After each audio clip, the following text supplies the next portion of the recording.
నమస్తే. తెలంగాణలో పోలీస్ శాఖలో ఉద్యోగాలు నింపాలంటూ పెద్ద ఎత్తున కూడా తెలంగాణ రాష్ట్ర పోలీస్ జేఏసీ పోలీస్ నిరుద్యోగ జేఏసీ వాళ్ళంతా కూడా ఇలా పెద్ద ఎత్తున కూడా ఓ ప్రెస్ మీట్ పెట్టడం జరిగింది. ముఖ్యంగా రాష్ట్రంలో 2022 నుంచి ఇప్పటి వరకు ఎక్కడ కూడా ఒక్క పోస్టు కూడా భర్తీ చేయలేదు. సో వాళ్ళ ప్రధానమైనటువంటి డిమాండ్ ఉద్యోగాలని పూర్తి స్థాయిలో నింపాలి. దాదాపుగా తెలంగాణ వ్యాప్తంగా 20 నుంచి 25 వేల ఉద్యోగాలు ఖాళీగా ఉన్నాయి. మరొక పక్కన జీవో 46ను రద్దు చేయాలి అన్నటువంటి అభిప్రాయాన్ని వాళ్ళు వ్యక్తం చేస్తూ ఉన్నారు. చాలా రోజుల కానించి పోరాటం చేస్తూ ఉన్నారు. జీవో 46 ఇప్పటికే కోర్టులో ఉంది.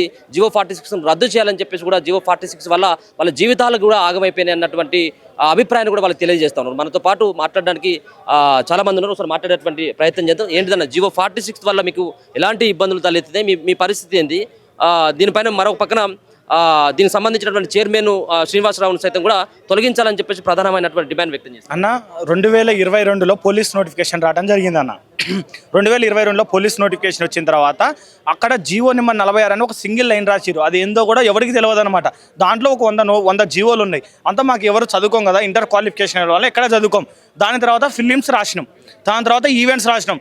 ఈవెంట్స్లో లాంగ్ జంప్ అని కొంతమందిని దూకిచ్చి కాళ్ళు ఇరిగేలా చేసి వాళ్ళని అరిగోసలు పెట్టిండు. లాంగ్ జంప్ ఎక్కడ భారతదేశంలో ఎక్కడా లేని లాంగ్ జంప్ తీసుకొచ్చి తెలంగాణలో పెట్టిండు. అదొకటి అన్యాయం జరిగింది.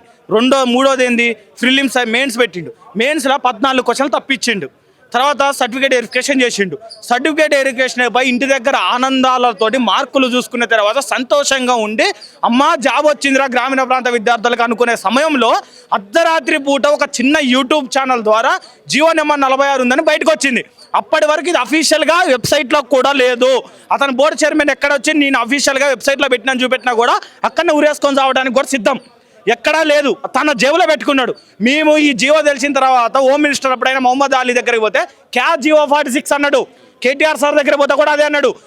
కేటీఆర్ సార్ దగ్గర పోయినా కూడా అదే అన్నాడు. తర్వాత మిగతా వాళ్ళ దగ్గర పోయినా కూడా ఏదన్నాడు. కానీ బోర్డు చైర్మన్ ఆంధ్ర వాళ్ళకి న్యాయం చేయాలని చేసిండు. ఆ టైంలో కాల్ చేసి రిజల్ట్ ఆపమని చెప్పినా కూడా రిజల్ట్ ఆపలేదు. ఎక్కడ ఆపకుండా రిజల్ట్ ఇచ్చేసిండు.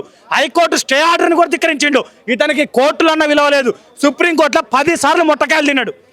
సుప్రీంకోర్టు అసలు ఏమి తిట్టింది ఇతను చేయాలి. ఆ గవర్నమెంట్ కూలిపోతుంది, ఈ గవర్నమెంట్ కూలిపోతుంది. అసలు తెలంగాణ విద్యార్థుల్ని ఇంత ఎముడులాగా తయారు కావడానికి ఇతనికి ఏ అధికారం ఉంది? ఇతను ఎందుకు తీసేయలేకపోతున్నారన్నా? నాకు 125 వచ్చినాయి. నాకు సూర్యాపేట నల్లగొండ జిల్లా తప్ప మిగతా 27 అంటే కొన్ని కమిషనరేట్లు తీసేస్తే 26 జిల్లాలలో నాకు ఎక్కడైనా ఉద్యోగం వస్తుంది. నేను సూర్యాపేట జిల్లాలో పుట్టడమే తప్పైంది. ఇతనే ఇదే మోతు మరి ఈ జీవో తెచ్చేటోడు. నాకు చెప్తే మా నాన్ని బడ్డీ కొట్టి తెచ్చుకో ఒక కిరాణా కొట్టి పెట్టి తిరుగు కదా, హైదరాబాద్ పెట్టిద్దును కదా. నేను కూడా 1 నుంచి 4వ తరగతి వరకు ఈయన చదువుకుంటే నేను కూడా స్థానికునైతాను కదా అన్న. 52 మార్కులు వచ్చినోడికి ఉద్యోగం ఇచ్చి 125 మార్కులు ఉన్నోడికి ఉద్యోగం ఇవ్వకపోతే ఎక్కడ ధర్మం అన్న? నువ్వు చెప్పు, మొదటిగా చెప్పు. నువ్వు నోటిఫికేషన్ ఇచ్చినప్పుడు క్లియర్గా రాయి. హైకోర్టులో ఒప్పుకున్నాడు అన్న, హైకోర్టులో ఒప్పుకున్నాడు నేను జీవో ఇది క్లారిటీ లేదని చెప్పి. అయినా కూడా హైకోర్టులో ఏం మేనేజ్ చేసి అర్థం కాలేదు. సుప్రీంకోర్టు నడుస్తుంది. 1370 పోస్టులు కూడా ఇట్నే ఇబ్బంది పెట్టిన ఇలాంటి ద్రోహులను తెలంగాణ నుంచి తరిమి కొట్టాలి. మీరు కూడా ఉన్నారు. మేము ధర్నాలు చేసినప్పుడు, ముట్టలు చేసినప్పుడు ఈ కాంగ్రెస్ ప్రభుత్వం అంతా వచ్చి మా దగ్గర ఎలాంటి కూసురు దీక్షలు పెట్టించారు. ఎవరు? పిసిసి మహేష్ కుమార్ గౌడ్ తన స్వహస్తాలతో రాసి డీజీపీ గారికి రాసి పర్మిషన్ తీసుకుంటే మేము ధర్నా చేసినామన్నా. ఇలా ఆయన ఏ పొజిషన్లో ఉన్నాడన్నా? PCC chairman. ఆయన తలుచుకుంటే కాదన్నా. మేము ఓట్లు వేసిన వాళ్ళం మేము కాదన్నా. రియాజ్ ఎక్కడికి పోయిండన్నా? ఈ శ్రీధరబాబు ఎక్కడికి పోయిండన్నా? పొన్నం ప్రభాకర్ ఎక్కడ పోయిండు? ఉప్పాన్ దిగుతే నల్లగొండ టైగర్ అని చెప్పుకునే నా కోమటిరెడ్డి వెంకటరెడ్డి ఎక్కడ పోయిండన్నా? సీతక్క ఎక్కడ ఉంది? అక్క దండం పెట్టాలి నీకైతే. అక్క నువ్వైతే మా కోసం మేమైతే ఎన్నిసార్లు తిరిగినావు నీ చుట్టూ. అయితే సమ్మక్క సారక్క చుట్టూ తిరిగినా పుణ్యం వచ్చేమో. నీ చుట్టూ తిరిగి అలసిపోయినావు. నీకు ఒక్కరోజని మాట్లాడిరక్క జీవో 46 గురించి. ఎక్కడికి పోయిరక్క మీరంతా? పానాలు మాట్లాడి గొంతు పోతుంది. ఒక్కసారి యూట్యూబ్లో కొట్టండి అక్క సీతక్క జీవో 46 అని. అసెంబ్లీలో మాట్లాడారు కదక్క మీరంతా మా గురించి. ఏం న్యాయమక్క? 40 లక్షలు ఖర్చు పెట్టించిండక్క. కిడ్నీలు అమ్ముకోవడం మిగిలిందక్క. ఇక ఇట్లా సైన్ పెడతా కాదక్క. వాడు ఏమన్నా రాజ్యాంగ పదవుల్లో ఉన్నాడక్క? ఎవడిరా నువ్వు? మేము 2000 మందికి ఉద్యోగాలు వేయాలనుకుంటున్నాం అంటే ఒక ఆర్డర్ పాస్ చేస్తా ఎవడన్నా? కేటీఆర్ కూడా చెప్పింది కదా అసెంబ్లీలో, మేము తప్ప మీరు చేయండి, మేము వ్యతిరేకించమని చెప్పి. ఇంకెవడు అడ్డుపడుతుంది మీకు తెలంగాణలో? ఇప్పుడు మీరు ఈ కొత్తగా నోటిఫికేషన్ ఏమని చెప్పేసి అంటారు? 46 రద్దు చేసిన తర్వాత కొత్త నోటిఫికేషన్ ఏమని? 46 రద్దు చేయాలి. 46 ఉంచి నోటిఫికేషన్ వేస్తే వాడిని తగలబెడతాం. 46 ఉంచి మళ్ళీ నోటిఫికేషన్ వేస్తే వాడిని తగలబెడతాం. వాడు కేసులు పెట్టుకొని జైల్లో పోని గ్రామీణ ప్రాంత విద్యార్థుల కోసం జైలు పోవడానికైనా సిద్ధమే తప్ప మళ్ళీ అలాంటి అది కోసం 18 మంది విద్యార్థులు చచ్చిపోయారు. హైదరాబాద్లో 0 సీట్ వచ్చింది. అసలు నాకు అర్థం కావట్లేదు. సీట్లు లేని దగ్గర వాళ్ళకి న్యాయం చేసి 4 జిల్లా విద్యార్థులు గెలిపిస్తే అసలు మాకు న్యాయం చేయబడడం ఏంది? మాకు అర్థం కావట్లేదన్న. 4 జిల్లాల విద్యార్థులు ఓట్లేసి గెలిపించిర్రు. హైదరాబాద్లో ఒక్క సీట్ రాని హైదరాబాద్ వాళ్ళకి న్యాయం చేస్తుంటాడు, కానీ గ్రామీణ ప్రాంత విద్యార్థులకు న్యాయం చేయని అంటాడు ఏందన్న? ఇది ఎక్కడే జలసాలన్నా? అసలు వీళ్ళు ఎమ్మెల్యేలా ఏంది? వీళ్ళు గన్మెన్ల కాడిపోతే నెట్టేస్తారు. వీళ్ళు గన్మెన్లు రావడానికి కష్టపడ్డాడు వ్యక్తి ఎవరు? మేము కాదా? గుర్తుపెట్టుకోండి, ఓటు ఎప్పుడు పదవి అనేది శాశ్వతం కాదు, ఓటరే శాశ్వతం. పదవి అనేది ఎప్పుడు శాశ్వతం కాదు, ఓటు వేసే వ్యక్తే శాశ్వతం. 18 సంవత్సరాలు నిండిన వ్యక్తి చనిపోయేంత వరకు తనకి అధికారం ఉంటుంది. గుర్తుపెట్టుకో. ఈరోజు మమ్మల్ని ఏడిపించవచ్చు. నువ్వు బోర్డుకు అన్న కమిటీ వేసిరు అన్న, జియో వార్డ్స్ మీద కమిటీ వేసిరు. కమిటీ వేసిన వాళ్ళు కమిటీలో ఉన్నవని వాళ్ళకే తెలియదంట. ఎక్కడ చోకన్నా కమిటీ వేసిర్రు, కమిటీలో ఉన్న వాళ్ళకే తెలియదంట కమిటీలో ఉన్నవని. ఏం చేయబోతా ఉన్నారు మరి మీ పోలీసు నిరుద్యోగ చేసి ఏం చేయబోతా ఉన్నది? ఏం చేయబోతుంది ఏందన్న? ఈ రోజు పెట్టినాం, ఈ రోజు దిగినాం, రంగంలోకి దిగినాం. తెలుసు కదా జియో వర్సెస్ ఉద్యమం ఎట్లా చేసినామో.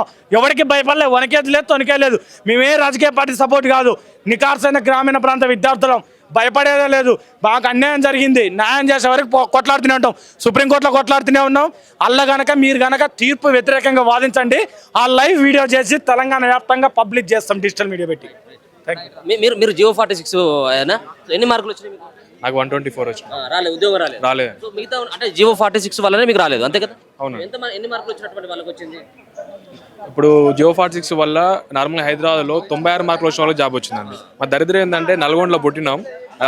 ఏ జియో 46 అయితే వచ్చిందో దీనివల్ల 124 మార్కులు వచ్చి 125 మార్కులు వచ్చినా మాకు జాబు రాకుండా అయిపోయింది.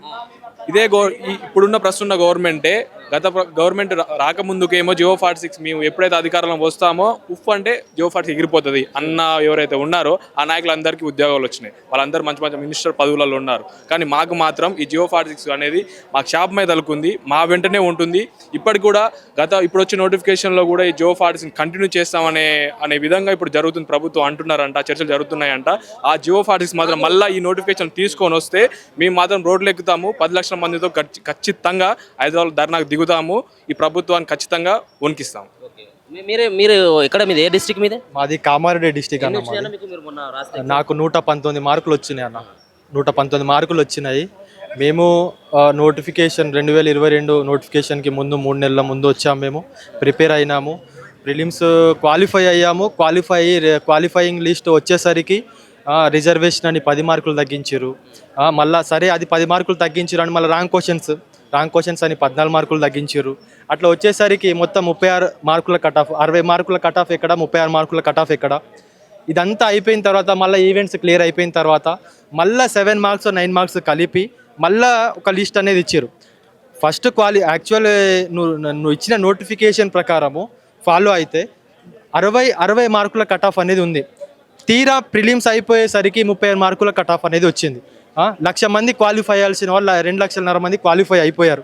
ఇదంతా అయిపోయిన తర్వాత మెయిన్స్ రిజల్ట్ వచ్చేంత వరకు మాకు తెలీదు జియో 46 అసలు ఉందన్న విషయం మాకు తెలియదు. ఇప్పుడు సరే జియో 46ని తొలగించలేదు. సరే ఇప్పుడు నోటిఫికేషన్లో మేము మెన్షన్ చేసాము, అది మీరు చూసుకోవాలన్నారు కదా. మరి రిజర్వేషన్ అనేది ఎందుకు మార్కులు తగ్గించారు? మీరు తగ్గించొద్దు కదా. ఎంత కట్ ఆఫ్ పెట్టారో అంతే చెయ్యాలా. అవన్నీ మీరు ముందు మీకు ఇంటెలిజెన్స్ లేదా, మీకు జ్ఞానం అనేది లేదా? ఎందుకు ఇంత 10 లక్షలు 15 లక్షల మంది విద్యార్థుల జీవితాలతో ఎందుకు ఆడుకుంటున్నారు మీరు?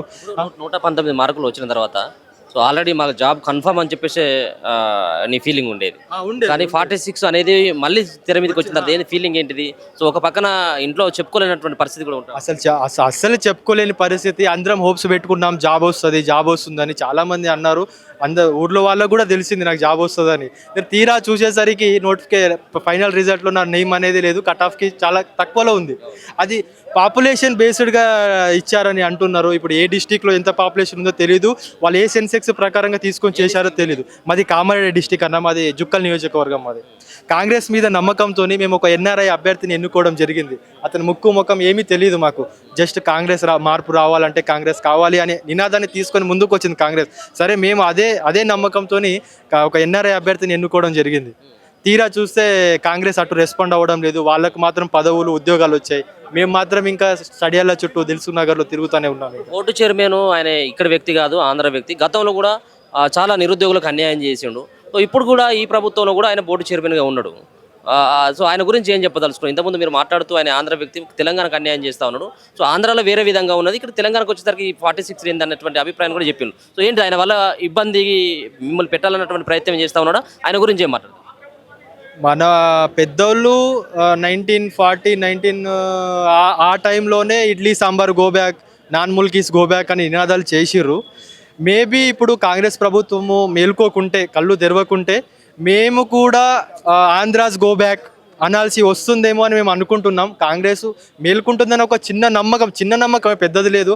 ఆల్రెడీ ఇప్పటివరకు నమ్మి మా ఆశలన్నీ అడి ఆశలు అయిపోయినాయి. మేము ఇప్పటికీ కాంగ్రెస్ మేలుకోవాలి, ఆంధ్ర వ్యక్తులని తొలగించి తెలంగాణ బిడ్డలని, తెలంగాణ ఉద్యోగులని ఉన్నతమైన పదవులలో పెట్టాలి. ఇన్ని అవకతవకలు జరిగినాయి లాస్ట్ నోటిఫికేషన్లో. ఆ రిజర్వేషన్స్ అని కట్ ఆఫ్స్ అయితే మరి ఘోరంగా అసలు. మళ్ళీ రీసెంట్గా మొన్న ఒక 10 days back, 1 week back 60 members 70 members wrong certificates పెట్టి నకిలీ సర్టిఫికేట్స్ పెట్టి దొరికిరని వచ్చింది బయటకి. సరే, ఇప్పుడు గ్రూప్ 1 కానీ యూపీఎస్సీ కానీ ఇప్పుడు రేవంత్ రెడ్డి గారు యూపీఎస్సీ బోర్డు చైర్మన్తో యూపీఎస్సీ వాళ్ళతో కాంటాక్ట్ అయ్యి గ్రూప్ 1 మనం ఎలా కండక్ట్ చేయాలంటున్నారు. ఇప్పుడు రీసెంట్గా మీరు కూడా చూశారు గ్రూప్ 1 ఏమైంది అన్నది. మెయిన్స్ రీకండక్ట్ చేద్దామా అన్న ఆలోచనలు ఉంది, లేదా రీవెరిఫికేషన్ చేద్దామా అన్న ఆలోచనలు ఉంది. వాళ్ళందరూ పెద్ద పదవులు ఉన్నవారు. చిన్న మిస్టేక్స్ అయితే రాజీనామాలు చేపిస్తుంది గవర్నమెంట్. కానీ వివి శ్రీనివాసరావుని ఎందుకు రాజీనామా చేయకుండా అలానే బోర్డు చైర్మన్గా కంటిన్యూ చేయాల్సి వస్తుందన్నది మేము అడుగుతున్నాం. ఎందుకు చేయిస్తున్నారు అతనితోని? ఒక ఆంధ్ర వ్యక్తి ఇన్ని అవకతవకలు జరిగినాయి ఎగ్జామ్లలో, బోర్డు ఎగ్జామ్లోనే ఇన్ని అవకతవకలు జరిగినాయి. ఎందుకు అతను ఇంకా వివి శ్రీనివాసరావు గారు బోర్డు చైర్మన్గా కంటిన్యూ అవుతున్నారు? అతన్ని సస్పెండ్ చేయాలి. అర్హుడైన ఒక ఐపీఎస్ అధికారిని, ఐఏఎస్ అధికారిని బోర్డు చైర్మన్గా నియమించాలి. జీవో 46 వల్ల మీలాంటి వాళ్ళు ఆల్రెడీ అభ్యర్థులు లాస్ అయిపోయారు. ఇప్పుడు మీ కేసు అంతా కూడా ఇప్పుడు కోర్టులో ఉన్నది. సో ఇప్పుడు మళ్ళీ కొత్త నోటిఫికేషన్లు అంటూ ఒక పక్కన మీ డిమాండ్ కనబడతా ఉన్నది. సో మరి పాతకు సంబంధించినటువంటి జీవో 46 అది కోర్టులో ఉండగా మరో పక్కన ఈ 46 రద్దు చేసేటువంటి ఆస్కారం ఉండకపోవచ్చు కదా. సో మళ్ళీ నోటిఫికేషన్లు కావాలంటే కొంత మళ్ళీ అదే కంటిన్యూ అవుతుంది కదా. లాస్ట్ టైం కోర్టులో జియో 46 మీద ఇంకా ఇది రాదు, ఇది ఇలానే ఉంటుంది, లాస్ట్ నోటిఫికేషన్లో మెన్షన్ చేసిందే ఉందని చెప్పారు. ఇంకా మేము అప్పటి నుంచి అర్థమైంది ఏంటంటే నెక్స్ట్ సరే ఇప్పుడు మేమైతే మాకు ఎలాగో నష్టం జరిగింది, వచ్చే జనరేషన్ వాళ్ళకి, వచ్చే నోటిఫికేషన్ ప్రిపేర్ అయ్యే వాళ్ళకి ఈ ప్రాబ్లం అనేది అవ్వద్దు అన్న ఉద్దేశంతో కాంగ్రెస్ ప్రభుత్వాన్ని ఎంచుకున్నాం. హామీలు ఇచ్చారు ఎలక్షన్కి, అవన్నీ దొంగ హామీలు ఇచ్చారు అని మాకు ఇప్పుడు అర్థమవుతుంది. అయితే ప్రతి ఒక్క ఎమ్మెల్యే దగ్గర, ఎమ్మెల్సీల దగ్గర, ప్రతి ఒక్కరి దగ్గర తిరిగి మేము చెప్పాము, వినతి పత్రాలు ఇచ్చాము. సరే చేద్దాం, మేము ప్రభుత్వం రాగానే, బీఆర్ఎస్ ప్రభుత్వం గద్దె దిగగానే మేము ఇదవుతామని చెప్పారు. ఇప్పుడు వాళ్ళ పదవులలో వాళ్ళు బిజీగా ఉన్నారు.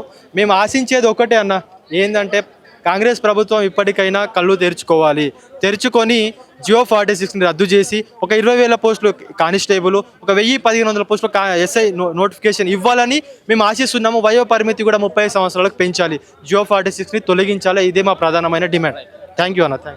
సో ఏంటిదన్న జియో 46? సో పెద్ద ఎత్తున కూడా మీలాంటి వాళ్ళకి అన్యాయం చేసినటువంటి పరిస్థితి కనబడతా ఉన్నది. సో మళ్ళీ మీరు ఈ తెర మీదకి తీసుకురావడం జరిగింది, 46ని రద్దు చేసి మళ్ళీ కొత్త నోటిఫికేషన్లు ఇవ్వాలంటూ. సో ఏంటి గవర్నమెంట్ నుంచి మీకు సానుకూలమైనటువంటి స్పందన ఉంటుందని చెప్పేసి అనుకుంటా ఉన్నారా? సో ఒకవేళ కనుక అటువంటిది ఉండకపోయినట్లయితే మీ కార్యాచరణ ఏంటిది? ఇలా ప్రధానంగా మీరు ఈ సమావేశం పెట్టడానికి ప్రధానంగా ఏంటంటే ఇక్కడ నోటిఫికేషన్ ఇస్తే ఎప్పుడు ఇస్తే ఏ ఏజ్ గ్రూప్ వాళ్ళకు ఎలిజిబుల్ అవుతున్నారు. ఇంకొకటి అప్లికేషన్ ఫీజులు అనేది వేలు పెంచేసి కొన్ని కోట్ల స్కామ్ ఇందులో జరుగుతుంది. దానికి సంబంధించిన విచారణ మీరు ఏమి వివరించదలుచుకున్నారు? ఎందుకంటే వీళ్ళు ఇచ్చిన మేనిఫెస్టోలో అప్లికేషన్ ఫీజు ఉండదని చెప్పేసి వీళ్ళు క్లియర్ చెప్పారు. ఇంకొకటి ఏంటంటే ఈవెంట్స్ అనేది ఏమేమి కండక్ట్ చేస్తున్నారు, ఎవ్రీ టైం ఈవెంట్స్ చేంజ్ అవుతుంటాయన్న. ఈవెంట్స్ మీరు ఏ విధంగా చేంజ్ చేయదలుచుకున్నారు? దాంట్లో ఒక మార్పు కోరుకుంటున్నారు. ఇంకొకటి ఏంటంటే ఫైనల్ వరకు నోటిఫికేషన్ అనేది కోర్టుల మీద ఎక్కకుండా ఇట్లే సజావుగా సాగి వీలైనంత తొందరగా నోటిఫికేషన్ కంప్లీట్ అయ్యేటట్లు చూడాలి. నోటిఫికేషన్ కోర్టుల మీద ఎక్కిందనుకో డీలా అయిపోతుంది. ఏ ఒక్క విద్యార్థికి నష్టం జరగకుండా ఉంటే, ఒకటి అప్లై చేసేది మేము కదన్నా, మమ్మల్ని ఒకసారి చర్చలకు పిలిపించుకుంటే నోటిఫికేషన్ గత ప్రభుత్వంలో ఏం నష్టపోయినామో మేము చెప్తాము, దానికి తగ్గట్ల మార్పులు చేయొచ్చు కన్నా. జీవో నెంబర్ 46 తీసుకురావడం వచ్చింది వీళ్ళకు, గత ప్రభుత్వం వాళ్ళకు. మరి జీవో నెంబర్ 46 తీయడం వీళ్ళకి రాదా అన్న? తెలంగాణ తల్లినే మార్చిన వాళ్ళు జీవో నెంబర్ 46ను మార్చలేరా? టీజీని మార్చిన వాళ్ళు జీవో నెంబర్ 46ని మార్చలేరా? ప్రభుత్వాలనే మార్చిన వాళ్ళవి నిరుద్యోగుల బతుకులు మార్చలేరా? ఏజ్ లిమిట్ వల్ల ఎట్లాంటి ఇబ్బందులు అవుతా ఉన్నాయి? ఏదో 35 సంవత్సరాలకు మార్చాలి, ఇప్పుడు 32కే ఉన్నట్టుగా ఉంది. సో 35కు పొడిగించాలని చెప్పేసి కూడా డిమాండ్ చేస్తా ఉన్నారు. అంటే ఇదేందన్నా ఏజ్ లిమిట్ అనేది వీళ్ళు గత ప్రభుత్వం ఉన్నప్పుడు వీళ్ళు ప్రతిపక్షంలో ఉండరు.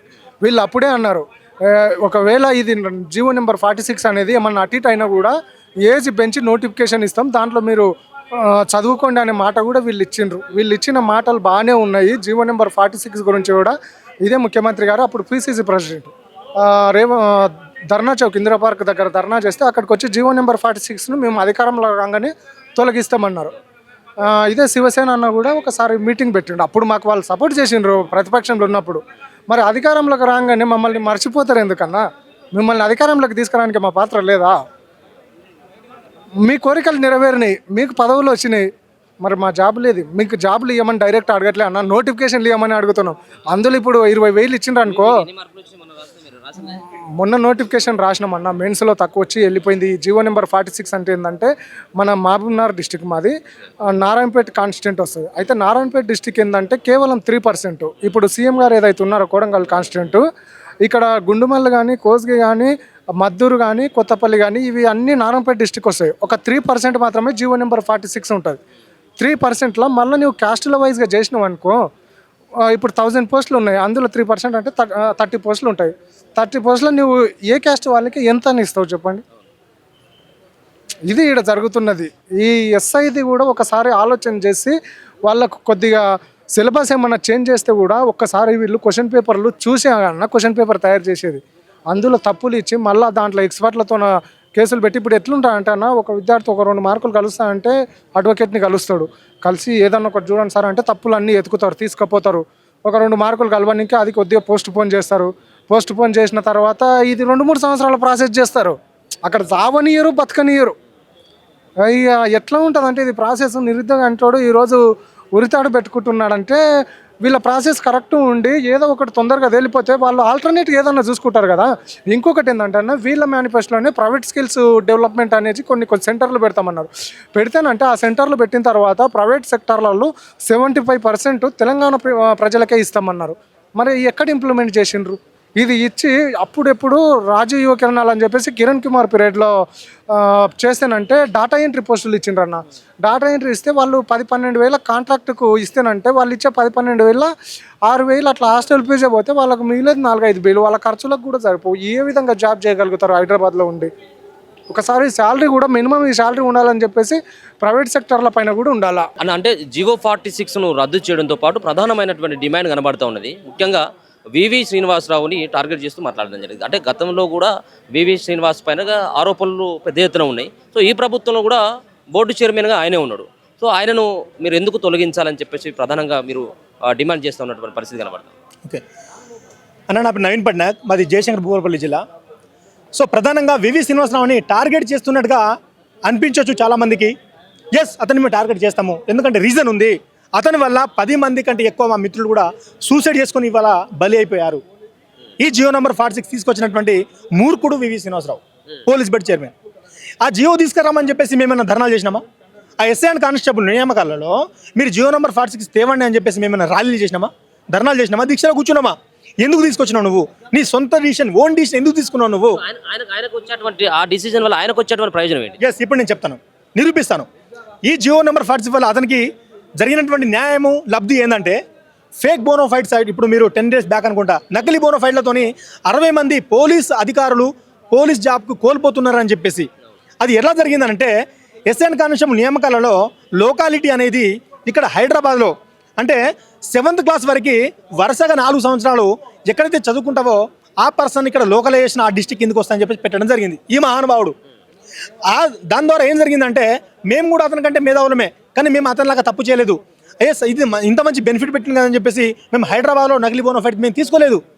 ఒకవేళ నేను కనుక ఇవాళ చెప్తున్న ఎగ్జాంపుల్గా హైదరాబాద్లో నకిలీ బోనోఫైడ్ కనుక నేను తీసుకొని ఇవాళ లోకలైజేషన్ పెట్టుకుని ఉంటే నేను సివిల్ సబ్ ఇన్స్పెక్టర్ జాబ్ కొట్టేటోని నాకు వచ్చిన మార్క్స్తోని. నాకు 235 మార్క్స్ సబ్ ఇన్స్పెక్టర్ సివిల్ అంటే ఎస్ఐలో వచ్చినాయి అనమాట. 46తోని పోయింది, 46తోనే పోయింది అది కూడా. అండ్ కానిస్టేబుల్ కూడా టీఎస్ఎస్పీ. ఎస్ఐకి జియో 46 ఉంది, కానీ అది ఓకే, అది ఎందుకంటే డిస్ట్రిక్ట్ పోస్ట్ జోనల్ పోస్ట్ కాబట్టి దానికి ప్రాబ్లం లేదు, ఎస్ఐకి ప్రాబ్లం లేదు. కానిస్టేబుల్లో మాత్రం టీజీఎస్పీ అంటారు అన్నమాట, ఆ స్టేట్ వైడ్ పోస్టులు బెటాలియన్ జాబ్లు. ఎందుకంటే బందోబస్తులు పోతారు కదా, అది స్టేట్ వైడ్ పోస్టులు, దానికి ఫిట్ ఉండాలి క్యాండిడేట్, దాన్ని స్పెషల్ పోలీస్ అంటారు. డిస్ట్రిక్ట్కి ఇచ్చేటి సివిల్ ఏఆర్ ఉంటాయి, ఇవి డిస్ట్రిక్ట్ వైజ్గానే ఫిల్అప్ చేస్తారు, దానిలో కూడా ఏం తప్పులేదు, కరెక్టే ఉన్నాయి. మా బాధ ఏంటంటే ఒకటే, జియో నెంబర్ 46 ఇంప్లిమెంటేషన్ చేసి ఈ మహానుభావుడు వివి శ్రీనివాసరావు ఏం చేసిండంటే, ఈ టీజీఎస్పీ జాబులు ఏవైతే ఉన్నాయో 5010 పోస్టులు, ఇవన్నీ కూడా మేము CD1 CD2 ప్రకారంగా ఇస్తున్నాం అన్నాడు. CD1 CD2 అంటే మనకు ఈ రాష్ట్రంలో 33 జిల్లాలు ఉన్నాయి. ఈ 33 జిల్లాలను 2 భాగాలు చేసిండు. ఒక భాగాన్ని CD1 CD2 కంటిజియస్ డిస్ట్రిక్ట్ 1, కంటిజియస్ క్యాడర్ 2 అని చెప్పేసి, ఈ కంటిజియస్ డిస్ట్రిక్ట్ క్యాడర్గా నువ్వు ఇయ్యలేదు. సో నోటిఫికేషన్ ఏమో మేము CD1 CD2 పరంగా ఈ 5010 పోస్టులు ఫిల్అప్ చేస్తున్నామని నోటిఫికేషన్లో పెట్టిండు. తద్వారా నిజమే అనుకోని చెప్పేసి మేము అందరూ అప్లై చేయడం జరిగింది. కానీ జియో నెంబర్ 46 అనేది ఎక్కడో ఒక చిన్న మూలాన జస్ట్ 46 అని రాసిండు అన్న, జస్ట్ జీవో అని పెట్టి 46 రాసిండు. అసలు ఇంటర్ అయిపోయినటువంటి కొత్త విద్యార్థి ఈ కానిస్టేబుల్ అప్లై చేస్తాడు, ఈ జియోల గురించి ఆయనకి ఏం తెలుస్తుంది? సరే నువ్వు జియో నెంబర్ 46 అని రాసి దాని గురించి ఎక్స్ప్లెనేషన్ ఇచ్చినా బాగుండు, ఆ ఎక్స్ప్లెనేషన్ కూడా లేదు. దీనివల్ల మేము స్టేట్ వైడ్ పోస్ట్ని డిస్ట్రిబ్యూట్ చేస్తున్నామని చెప్పేసి అంటే మేము అది ముందే చదువుకొని మేము అప్లై చేయకపోతాం. ఇప్పుడు దాదాపుగా దగ్గర 3-4 సంవత్సరాలు మేమంతా కూడా సమయాన్ని, మా డబ్బుని ఆర్థికంగా నష్టపోయినాం, మానసికంగా నష్టపోయినాం ఈ వివి శ్రీనివాసరావు వల్ల. కాబట్టి ఇతను తొలగించాలని చెప్పేసి మేము అంటున్నాము. ఇతను చాలా అంటే చాలా డేంజర్ కాడు, కరోనా వైరస్ కంటే డేంజర్ ఈ వివి శ్రీనివాసరావు, కరోనా వైరస్ కంటే డేంజర్. ఎందుకంటే నేను ఇప్పుడు సాక్షర మొత్తం చూపిస్తా. ఇతను ఉన్నటువంటి మన రాష్ట్రం ఏపీలో ఈ టీజీఎస్పీ పోస్టులని మన స్టేట్ వైడ్గా ఇచ్చిండన్న, స్టేట్ వైడ్గానే ఇచ్చి అక్కడ ఉన్నటువంటి మెరిట్ ఆస్పిరెంట్స్ అందరూ కూడా న్యాయం చేసిండు. మరి మన రాష్ట్రంలో డిస్ట్రిబ్యూట్ చేయడానికి కారణం ఏదో మీకే తెలవాలిగా. ఎందుకు మనకాట సేమ్ స్టేట్ వైడ్గా ఎందుకు కట్ ఆఫ్ ఇయ్యలేదు అంటే, హైదరాబాద్లో పోస్టులు ఎక్కువ ఉంటాయి కాబట్టి హైదరాబాద్లో జనాభా ప్రాతిపదికగా ఈ జియో నెంబర్ 46ని ఇంప్లిమెంటేషన్ చేసి వీళ్ళని మొత్తం ఒక భాగం అటు ఒక భాగం ఇటు పెట్టేసి ఈ హైదరాబాద్ని మొత్తం ఈ ఒక్క దగ్గర అంటే ఈ ఉన్నటువంటి 5000 పోస్టులను మొత్తం 2500 పోస్టులు ఇక్కడ ఆపుకొని ఉన్నటువంటి సెటిలర్స్కి, నాన్ బోర్డర్స్కి, అతను ఎవరెవరికైతే జాబులు కావాలనుకుంటాడో అతనికి ఇప్పించేసి మొత్తం ఉన్నటువంటి ఈ జాబులను కూడా కొల్లగొట్టిండు. పెద్ద కుంభకోణం, పెద్ద బిగ్గెస్ట్ స్కాండల్ ఇది ఈ వివి శ్రీనివాసరావు చేసిండు. కాబట్టి ఖచ్చితంగా ఇతన్ని రాజీనామా చేయించాలి, అతను తొలగించి అప్కమింగ్ నోటిఫికేషన్లో జియో నెంబర్ 46ని ఖచ్చితంగా టీజీఎస్పీఎస్ నుంచి ఇవి మినహాయించి మాకు నోటిఫికేషన్ ఇవ్వాలి. ఇప్పటికి అంటే ఇన్స్ట్రక్షన్స్ కొత్తగా తీసుకున్నటువంటి ఇన్స్ట్రక్షన్స్ ముఖ్యంగా ఈవెంట్స్ విషయంలో, సో 4 మీటర్లకు సంబంధించినటువంటి లాంగ్ జంప్ కావచ్చు, హై జంప్ కావచ్చు, సో వీటి వల్ల ఎటువంటి ఇబ్బందులు అవుతా ఉన్నాయి అన్న?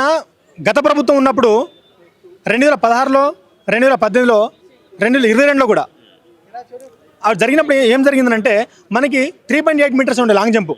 3.8 అంటే ఓకే పర్వాలేదు, మనం దాన్ని ప్రాక్టీస్ చేసి మనం దాన్ని అంటే దునుకోవచ్చు అనమాట, జంప్ చేయొచ్చు. కానీ ఈ 4 మీటర్స్ పెట్టడం వల్ల ఏం జరిగిందంటే ఎంత ప్రాక్టీస్ చేసినప్పటికీ 4 మీటర్స్ చేయలేరు. అంటే ఈజీగా అంటే అథ్లెట్స్ కానీ ఎవరైనా ఎవరైతే ఆర్మీకి ప్రిపేర్ అవుతున్నారో, ప్రాక్టీస్ చేస్తున్నారో ఆ ఆస్పిరెంట్స్ అంటే చేయొచ్చులే. కానీ మామూలుగా ఎవరైతే డిగ్రీలు చేసి ఎవరైతే ఇప్పుడు మామూలుగా ఉండి ఇప్పుడు ఒక 30-32 ఇయర్స్ వాళ్ళు ఈ 4 మీటర్స్ జంప్ చేయాలంటే చేయలేరు. తద్వారా ఏం జరిగిందంటే మన బోన్ మొత్తం బ్రేక్ అవుతున్నాయి. సో ఎక్కడక్కడ కూడా చాలా ఇబ్బందులు గురవుతున్నారు. చాలామంది ఈ యొక్క లాంగ్ జంప్లో పోతున్నారు. అంటే రన్నింగ్లో మామూలుగా ఎన్ని మార్కులు గెయిన్ చేసినా కూడా ఈ లాంగ్ జంప్ రాకుండా కూడా అతను డిస్క్వాలిఫై అవుతాడు. కాబట్టి ఖచ్చితంగా 4 మీటర్స్ కాకుండా 3.8 పెట్టాలని చెప్పేసి మేము దాన్ని మా డిమాండ్స్లో అది కూడా రాయడం జరిగింది. ఏజ్ లిమిట్ గురించి ఏం చెప్పదలుచుకున్నారు అంటే 32 ఉంటుంది కదా, సో మరి 35కి పెంచడం వల్ల కొంత గవర్నమెంట్ కూడా ఇబ్బంది కదా. మీరు మీ యొక్క డిమాండ్ కూడా కనబడతా ఉంది 35 సంవత్సరాలు పెంచమని. నన్ను అడిగితే ఏజ్ 35 సంవత్సరాలు పెంచడం వల్ల ఎలాంటి ప్రాబ్లం ఉండదు, ఎలాంటి ఇబ్బంది ఎవరికేమి ఉండదు. ఎందుకంటే ఓన్లీ అప్లై చేసే అవకాశమే కల్పించు అంటున్నారు తప్ప ఉద్యోగం అయితే ఇమ్మన్నట్లేగా. ఇప్పుడు 30 సంవత్సరాలకు, ఇప్పుడు 35-36 సంవత్సరాల అభ్యర్థికి ఏజ్ అవకాశం ఇస్తే తప్పేం లేదు. అతను జస్ట్ ఒక అవకాశం కోరుకుంటున్నాడు. ఒకవేళ అవకాశం ఇస్తే తప్పేం లేదు. ఎందుకంటే ఇప్పుడు 32 సంవత్సరాలు అనుకో ఫర్ ఎగ్జాంపుల్, ఇప్పుడు 2022లో నోటిఫికేషన్ వచ్చింది. మరి అది చూసుకుంటే దశల వారీగా ఎవ్రీ ఇయర్ ఏమైనా నోటిఫికేషన్ వస్తుందా? రావట్లే కదా. 22 ఎక్కడ, ఇప్పుడు 25 ఎండింగ్ అయిపోయింది. ఇప్పుడు రేపు మాపు 2026 వచ్చేస్తుంది. మరి 3-4 ఇయర్స్ గ్యాప్ వస్తుంది ఒక నోటిఫికేషన్కి. మరి అభ్యర్థి యొక్క పరిస్థితి ఏంది?